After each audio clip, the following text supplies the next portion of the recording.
Hi guys, આજે આપણે એવી મીઠાઈ બનાવીશું કે બનાવવાની એકદમ સરળ રીત છે. જે બોમ્બે આઈસ હલવો છે, એકદમ પાપડ જેટલો પાતળો, કાગળ જેટલો પાતળો કહી શકાય, અને એકદમ સરળ રીતથી હું તમને કરીને બતાવીશ. વળી પાછું એકદમ પરફેક્ટ માપની સાથે તૈયાર કરીશું. નાની નાની ટિપ્સ તમે ધ્યાનમાં રાખશો ને એટલે તમે પણ હલવો છે ને પહેલી વખતમાં જ પરફેક્ટ તૈયાર કરી શકશો. આપણે ઘણી વખત સાંભળ્યું કે આ હલવો બનાવવો થોડોક મુશ્કેલ છે, પણ હું તમને એકદમ સરળ રીતથી કરીને બતાવીશ. તો સૌથી પહેલાં શું કરવાનું છે, તો આપણે જેમાં એમને ઢાળવો છે એ કોઈપણ બટર પેપર અથવા તો પ્લાસ્ટિકની શીટ હોય ને એમને પહેલેથી જ તેલ અથવા તો ઘીથી ગ્રીસ કરી લેવાની છે. જો એ પહેલું કામ કરવાનું છે. ત્યારબાદ આપણે હવે એમને તૈયારી કરીએ તો એક વાસણ લેશું, અને વાસણ છે ખાસ નોનસ્ટિકનું હોય ને તો નોનસ્ટિકના વાસણનો જ ઉપયોગ કરીશું, જેથી કરી તળીએ ચોટે નહીં.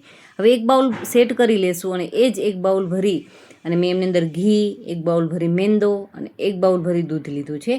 હવે એ બધું માપ સરખું છે. હવે એમનાથી 1.5 ગણી એટલે કે 1.5 બાઉલ ભરી અને ખાંડ લીધી છે. અને અત્યારે જુઓ, ગેસ પર આ મિશ્રણ નથી, આ મિશ્રણ છે પ્લેટફોર્મ પર જ રાખેલું છે. અને સૌથી પહેલાં એમને એકદમ ગાંઠા વગરનું મિશ્રણ તૈયાર કરવાનું છે. એટલે આપણે હેન્ડ બીટરની મદદથી આ રીતે એકદમ સારી રીતે ચલાવી લેશું, જેથી કરી અને તમે જોઈ શકો છો કે આપણી પાસે આ મિશ્રણ છે એકદમ સરસ મિક્સ થઈ અને ગાંઠા વગરનું આ રીતનું મિશ્રણ છે એ તૈયાર થવું જરૂરી છે. જો આવી જ નાની નાની બાબતો આપણે ધ્યાનમાં રાખશું ને તો હલવો આપણો પણ પરફેક્ટ તૈયાર થશે. હવે જો ગાંઠાવાળું મિશ્રણ હશે ને તો ગેસ પર ચડતા જ એ ગાંઠા જ્યાં જ્યાં હશે ને એ ઉપરથી કૂક થઈ જશે, અંદરથી કાચા રહી જશે. અને જે આપણે વણશું ને ત્યારે વણવામાં પણ મુશ્કેલી થશે અને ત્યાંથી આપણો હલવો છે તૂટી જશે. હવે ગેસની ફ્લેમ આપણે લો ટુ મીડિયમ રાખીશું, અને બસ એ જ ગેસની ફ્લેમ ઉપર આપણે આપણો હલવો છે એ છેલ્લે સુધી કૂક કરવાનો છે. કોઈ જાજો સમય નહીં લે, અને ખાસ એક જ ડાયરેક્શનની અંદર આ રીતે ચલાવવાનું છે. કન્ટિન્યુ ચલાવીશું, એમને છોડવાનું બિલકુલ નથી. હવે જો શરૂઆતમાં મિશ્રણ છે ને એકદમ તમે જોઈ શકો છો કે ઢીલું લાગે છે. જેમ જેમ ખાંડ પીગળશે ને એમ એમ મિશ્રણ છે એ ઢીલું થતું જશે. અને ક્યારે કૂક થયો છે એ આપણે કઈ રીતે ખબર પડશે, તો આપણે આગળ જોતા રહેશું. ધીમે ધીમે જો હવે ખાંડ છે એ મેલ્ડ થઈ ગયા બાદ, ઢીલું થઈ ગયા બાદ મિશ્રણ છે એ ઘટ થવા લાગ્યું છે, કારણ કે હવે ખાંડની ચાસણી બનવા લાગી છે. એટલે ધીમે ધીમે મિશ્રણ છે ઘટ થવા લાગશે. ત્યારબાદ આપણે એમને ચેક કરવાનું છે. તો ચેક કરવા માટે એક જો આ રીતે આપણે ચલાવીશું ને એટલે નીચેના ભાગે છે ને તમને બબલ્સ થતા દેખાશે, સફેદ સફેદ બબલ્સ થતા હશે. એ એક સાઇન છે. અને સાથે સાથે જ આપણે એમને એક બીજી રીતે ચેક કરીએ તો એક વાસણ લેશું. વાસણની અંદર આપણે થોડુંક આ મિશ્રણ લઈ લેવાનું છે. મિશ્રણ જો એમની અંદર નાખ્યું, એકદમ આસાનીથી એમની અંદર ચોંટી ગયું છે. એટલે હજુ પણ સમજવાનું છે કે આપણું મિશ્રણ છે પરફેક્ટ કૂક થયું નથી, કારણ કે એકદમ આસાનીથી એ પડી જાય છે. વળી પાછું જો અને હું આ રીતે ભેગું કરું છું તો વાસણમાં ચોંટતું જાય છે, હાથમાં પણ ચોંટતું જાય છે. હજુ આપણું મિશ્રણને 1-2 મિનિટ માટે કૂક કરવાનું છે. આ હલવાને બનતા વધીને 10 મિનિટનો સમય લાગશે. હવે જો 1-8 મિનિટ માટે આપણે કન્ટિન્યુ ચલાવીશું, અને ત્યારબાદ મિશ્રણને વળી પાછું ચેક કરી લઈએ.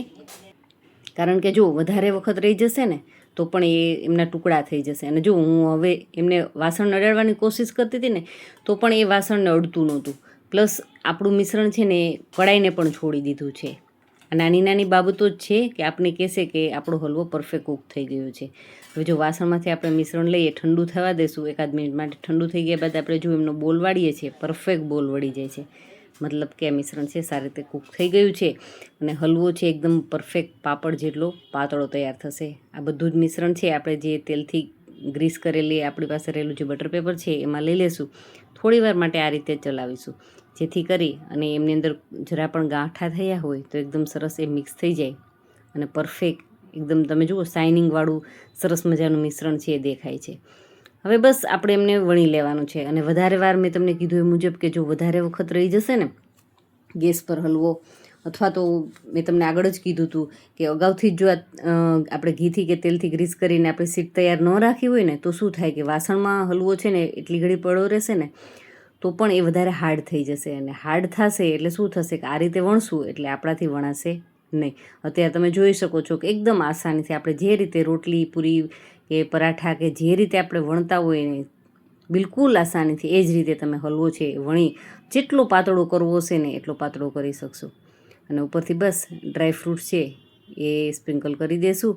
અને વળી પાછું વેલણ છે હળવા હાથથી કરીશું. જો આ રીતે હળવા હાથથી વેલણને ચલાવીશું, નહીં તો શું થશે કે ડ્રાય ફ્રૂટના ટુકડા જશે નીચે અને ત્યાંથી હલવો છે એ તૂટવાની પણ શક્યતા રહેશે.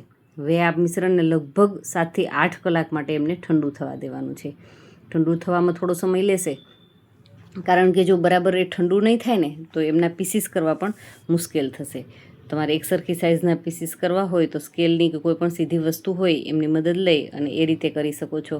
અથવા તો ઘરમાં ખાવા છે તો પીસીસ તો કોઈ પણ સાઇઝના કોઈ પણ શેપના હશે, પણ ટેસ્ટ તો આપણો બિલકુલ બજારમાં મળે છે એ જ રીતનો તમારા હલવાનો પણ ટેસ્ટ છે એ આવી શકશે. ને બસ હવે એમને 7 થી 8 કલાક માટે મેં ઠંડુ થવા રાખી દીધું હતું. ત્યારબાદ એમના પીસીસ કરી. હવે તમે જુઓ કે આ રીતે ચપ્પુ અથવા તો તવીથો જે એકદમ પાતળું હોય ને એમની મદદથી આપણે બસ આ રીતે એમની અંદર કાપા પરફેક્ટ ન લાગે હોય તો આ રીતે લગાવી દઈશું. નીચેથી બટર પેપરની મદદથી આ રીતે આપણે એમને હળવે હળવે એમનાથી છૂટું કરીશું. એટલે એકદમ આસાનીથી બિલકુલ પાતળો તમે જોઈ શકો છો, કેટલો પાતળો કે પારદર્શક કહી શકાય એટલો પાતળો કે નીચેથી જે તાવીથાની સપાટી છે ને એ પણ તમને દેખાય છે. અને હું હાથ પર લઈને બતાવું ને તો આંગળીઓના નિશાન પણ દેખાય છે. એટલો આપણો હલવો છે એ પાતળો થયો છે. તો તમે જોઈ શકો છો ને કે બજારના હલવામાં અને આપણા હલવામાં શું ફેર છે. તો ટેસ્ટ તમારે કરવા માટે થઈ તો તમારે ટ્રાય કરવી પડશે. તો આજે આ વિડીયો જોઈ આ જ માપથી તમારી ઘરે પણ તમે ટ્રાય કરો.